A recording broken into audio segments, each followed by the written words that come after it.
Welcome to SMT updates. இன்றைக்கி நடந்த IPL மேட்சோட அப்டேட்டு தான் பார்க்க போகிறோம்.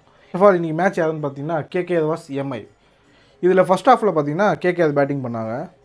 116 ரன்னுக்கு ஆல் அவுட் ஆகிட்டாங்க. 14.2 பாலில் ஆல் அவுட், டீமே ஆல் அவுட் ஆகிட்டாங்க. 116 ரன் மட்டுமே அடிச்சிருந்தாங்க. இதில் பேட்ஸ்மென்ஸ் பார்த்தீங்கன்னா யார் என்னென்ன ஸ்கோர் அடித்தாங்கன்னா, கொல்கத்தாவில் டிகாக் ஒரு ரன்னில் அவுட் ஆகிட்டார். Narine duck out, Rahane 11 run, Iyer 3 run, Singh 17 run, Pandey 19 run, Russell 5 run, Rahane 4 run, Johnson 1 run. அப்படி இப்படின்னு பார்த்தா 116 ரன்லேயே நம்ம கொல்கத்தா ஆல் அவுட் ஆகிட்டாங்க. இதை தொடர்ந்து நெக்ஸ்ட் பேட்டிங் பண்ண மும்பை இந்தியன்ஸ் 121 ரன் அடிச்சு 8 விக்கெட் வித்தியாசத்தில் மேட்சை வின் பண்ணிட்டாங்க. அதுவும் 12.5 பால்லே வின் பண்ணிட்டாங்க. ரோஹித் சர்மா பார்த்தீங்கன்னா 13 ரன் அடிச்சிருந்தார்.